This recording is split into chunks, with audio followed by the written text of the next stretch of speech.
we talk about the division of the separation of our roles. That's why you're the creative director and operations director, and I'm the words man, because I don't say higgledy piggledy or interspersed.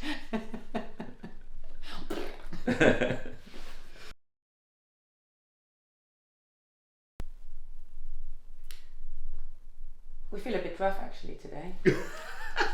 Because you can hear it, we had a bit of a rough night. We had another Lagtwine party. Yeah. And I think that's what's great as well, is that we get, it's a bit sad, but it's our social life, basically. Yeah. Like the winter events. Definitely the highlight. Yeah. Is meeting up with people. Yeah, which is great to be able to do it together. Yeah.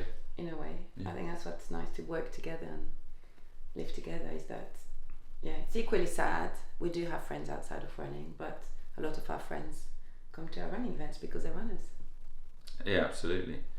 And I think last night was a particularly satisfying experience, because it was such hard work getting to the point at which the doors opened and 220 odd people came pouring in. One of the things that I thought was interesting was at least 3 people last night said to me, so you and Julie are married and work on Like the Wind magazine. How is it working with your wife? And from my perspective, I think I really enjoy it. I don't see it as I think it's a great thing. Yeah. I think it's because we've managed to carve out our own roles within the business, and we very rarely cross over. But most of the people I know think that they wouldn't be able to work with their wife. Yeah, I don't know how it works. And yeah, we've been working together for 12 years now, a bit more even. And I think the fact that we're so completely different. Simon talks to people, I'm in the background. I love Excel spreadsheets is my happy place. I think that means we don't interfere with each other. We've got very specific areas of competence. And it's interesting looking at the magazine now, because it feels like a very professional endeavour, but the magazine wouldn't exist if it hadn't been that you and I worked on it together, because we would put in ridiculous hours to get it produced when it was a tiny team. I mean, it was literally you and I, and then a couple of freelancers helping us out. I don't think it would have worked if it had not been both of us. Yeah, because I guess if you do that, if you put those hours and you're married, it's only one of you, you work on your own project, and your spouse is, look after the kids or waiting for you, and you spend all your evenings and all your weekends on that silly little thing, then probably that wouldn't go down well. But the fact that we were just motivating each other, and we were just working. I mean, we still work on Like the Wind all the time, which is a bit sad again. But when you love what you do, it just doesn't feel like work. And the fact that you do it with the person you share everything else with is for me, it's amazing. I've always wanted that situation where I can work with someone either from my family or my husband. That was always something, and we've got that. I think it's amazing.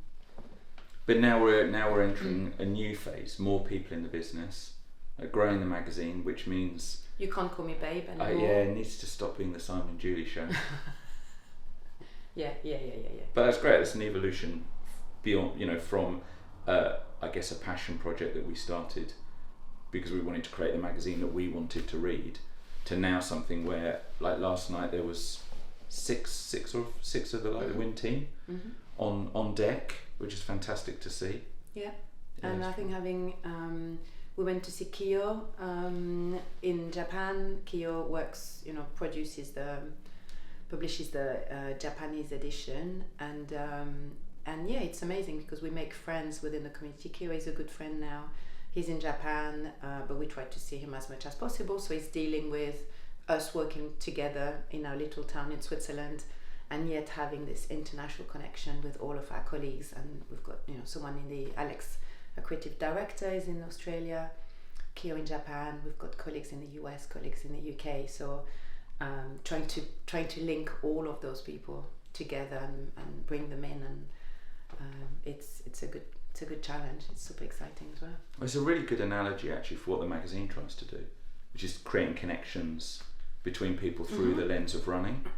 It does make having an all hands meeting particularly painful when we're trying to incorporate the Japanese and Australian colleagues with the people that live on the west coast of the US. Yeah, last time it was I think 1 a.m. for us or something.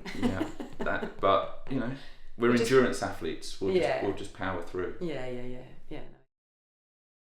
It's really funny that we're on this sofa again, in this room again, because we were sat there, exactly. It was just a few months after we had started Like the Wind, we had, you know, some people saying unpleasant things about the magazine on social media, and we were like, we need to do something, and we filmed this little just us two on the sofa, and that was so long ago. We were so young. We were so young. Yeah, and actually, so here, when I say here, this is London. We're back in the we'll come back to London when we can, and actually in this very room is where we had the first ever delivery of Like the Wind magazine. It arrived in a transit van. Yeah. And we unboxed.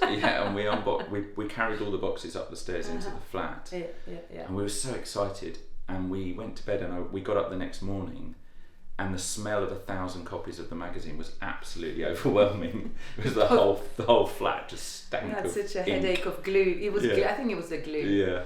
It's like super highly chemical, and you open the magazine, you know, like most people do when you get the fresh one, you open and you sniff it, and it's nice when it's one. When you have those it's boxes. 1,000 of them. I thought we had been poisoned by glue, but yeah, it was actually here, and this was our very first office. Actually, we had we had another magazine, another business, Simon and I, which was an agency, creative agency, and actually this very room. At some point, we had 4 people working here. We were living in here. We had lodgers to pay the bills. It was a bit of a zoo. It was lovely. Yeah, it was a zoo. You're absolutely right. Yeah, that's so funny.